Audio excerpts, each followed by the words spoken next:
necesita asesoramiento legal, necesita un abogado. Que nadie se lo imponga. Es un mensaje del Colegio de Abogados de Río Cuarto. Elegir libremente su abogado es un derecho. Ejérzalo. No admita presiones. Colegio de Abogados de Río Cuarto. Somos Bio 4, pioneros en la producción de energía renovable y amigable con el medio ambiente. Una empresa que invierte en generar empleo genuino, impulsando una gran cadena productiva.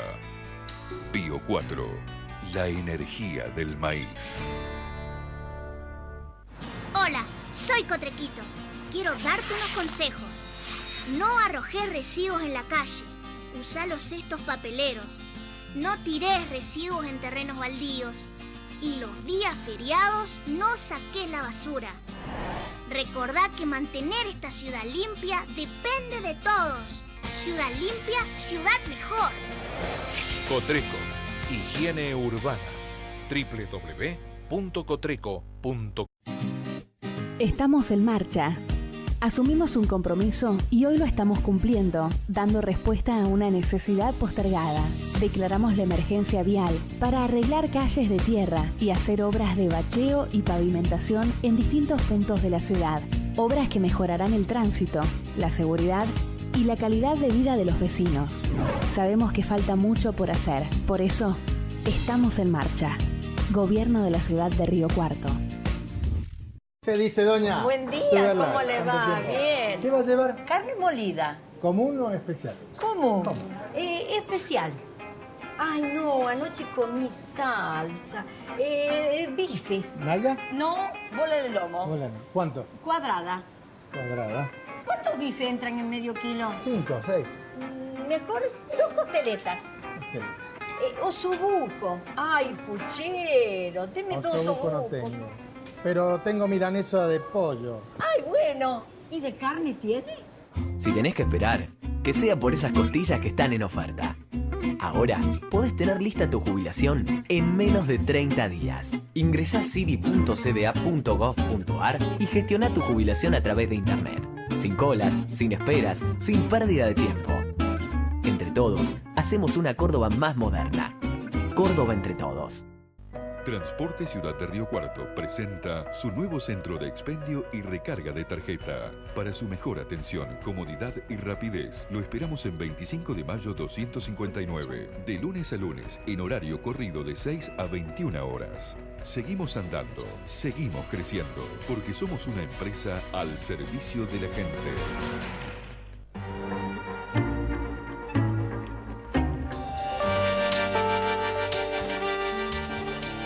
Seguimos en Entre Líneas, ya está con nosotros el doctor Guido Sereno Boa. Guido, gracias por venir aquí al programa. Muchas gracias a ustedes por la invitación. Va a ser parte de las segundas jornadas de Derecho del Foro, del Derecho del Trabajo.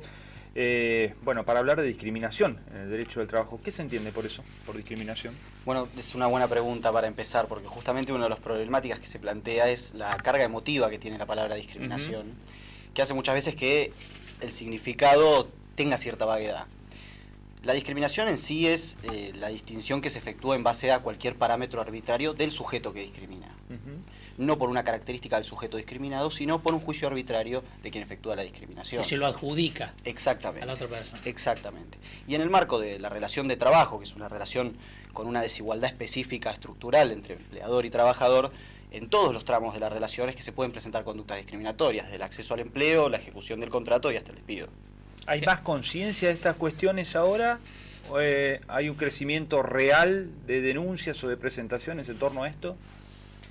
La discriminación es un tema difícil de probar, primeramente, más allá del criterio de la Corte que invierte la carga de la prueba y hace que el empleador pruebe los motivos objetivos por los que hace una distinción.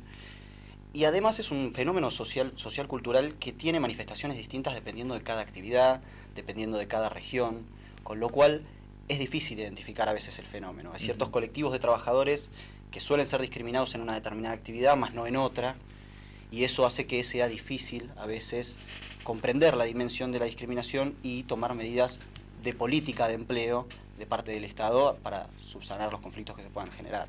Es un tema complejo. Siempre hay una relación de poder, ¿no? Entre el empleador y el empleado, es una cuestión inevitable. ¿Cómo identificar cuando se está ante una conducta discriminatoria y no ante una... y discernir esa línea entre la conducta discriminatoria y una conducta o una relación normal dentro de un marco de empleador a empleado. Ese es uno de los grandes problemas. Como les decía antes, la relación de trabajo es una relación de una desigualdad estructural, donde un sujeto tiene efectivamente poderes de dirección, de organización, de sanción, y otro se encuentra sometido. Un autor francés decía, en el contrato de trabajo la voluntad no se compromete, sino que se somete.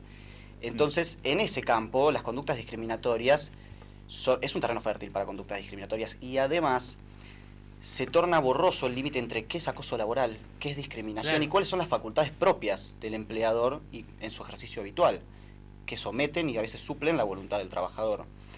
El tema es complejo, y por eso ya hace muchos años la Corte, en un fallo importantísimo, Pelicori contra Colegio Público de Abogados de Capital Federal, manifestó que, probados ciertos indicios por parte del trabajador de una distinción, corresponde al empleador acreditar los motivos objetivos, entendiendo justamente esto, que es la dificultad de acreditar cuándo la conducta se debe efectivamente a un acto discriminatorio. Claro, porque puede haber diferencia entre lo que uno siente subjetivamente y los parámetros objetivos, ¿no? Uno se puede sentir discriminado y a lo mejor en los hechos ese sentimiento propio no se corresponde con la realidad.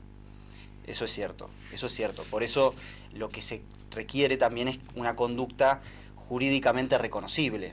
Un despido, una diferencia salarial entre un trabajador y otro. Un cambio de tarea. Un cambio de tareas, exactamente. Se requiere una conducta jurídicamente reconocible para salir del plano subjetivo ideario del trabajador. Claro.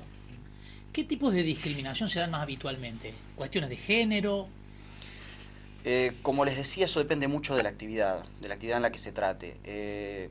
Cuestiones de género se dan en determinadas actividades, como por ejemplo en otro caso muy famoso de choferes de larga distancia y corta distancia, fallo de la Corte también muy importante, de Mirta Cisneros, una trabajadora, mujer de Salta que quería ser chofer de colectivo,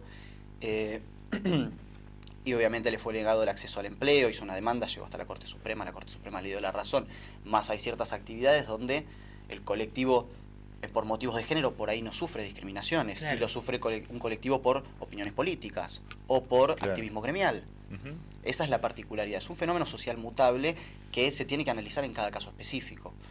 Y esa es la dificultad también de adoptar vías legislativas. Es difícil concebir normas generales cuando el fenómeno se da muy particularmente. Claro, y tantas particularidades. ¿Cómo está la justicia en este tema? Digo, en cuanto a resolución de estos temas.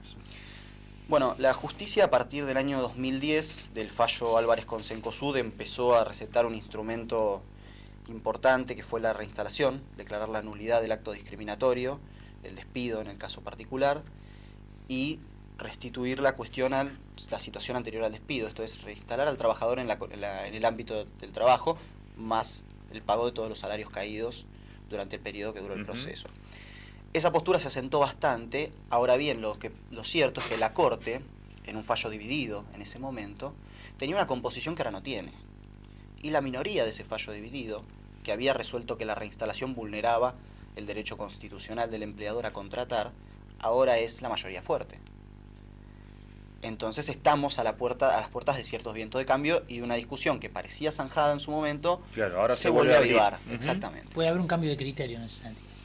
Yo creo que tibiamente ya lo está viendo. Los últimos fallos en materia laboral de la Corte dejan mucho que desear en relación a lo que fueron los fallos de lo que llamamos muchos la primavera laboral, que se dio desde 2004 en adelante con fallos como Bisotti, Aquino, los fallos sobre la Asociación de Trabajadores del Estado. Últimamente los fallos Cairone, Gómez con SADEM, Orellano con Correo, son todos fallos que tienden a tener una visión bastante más restrictiva de los derechos de los trabajadores. Se habla, de todos modos, de un aumento de la litigiosidad laboral. ¿Tiene que ver mucho con estas cuestiones? ¿Con nuevas formas de entender lo laboral, que no solamente quede en despido, sí o no, sino otro tipo, una concepción más amplia de los derechos laborales? Yo creo que hay que desmitificar un poco el aumento de la litigiosidad laboral. Es un tema importante. Si bien es cierto que está habiendo más juicios, hay que entrar a indagar de qué juicios estamos hablando. En épocas de recesión económica, lo que sucede es que los derechos de los trabajadores se ven vulnerados doblemente. Primero por la crisis económica propia, y segundo, por el miedo de los trabajadores a acudir a la justicia. El miedo a las listas negras, el miedo a no poder encontrar otro empleo en caso de considerarse despedidos. El aumento de la litigiosidad que tenemos hoy es un aumento muy propio y tiene que ver con las reformas del 2012 de la Ley de Riesgos de Trabajo. La gran mayoría de la litigiosidad al día de hoy se da en los accidentes y enfermedades profesionales en el marco del reclamo sistémico contra las aseguradoras de riesgo de trabajo, no contra los empleadores. De hecho, yo trabajo en un tribunal de la Justicia de la Nación, juzgado 77, y donde entre el 90 y el 85% son juicios por accidentes contra aseguradoras de riesgo de trabajo. Y cada vez vemos menos juicios por despidos, por diferencias de salario, con lo cual el sujeto pasivo que está hoy día viéndose afectado por la litigiosidad son las aseguradoras. ¿Qué es lo que pasa? Las aseguradoras, al subir el costo de litigiosidad, traslada a las alícuotas a los empleadores. Claro. De ahí viene la queja de los empleadores.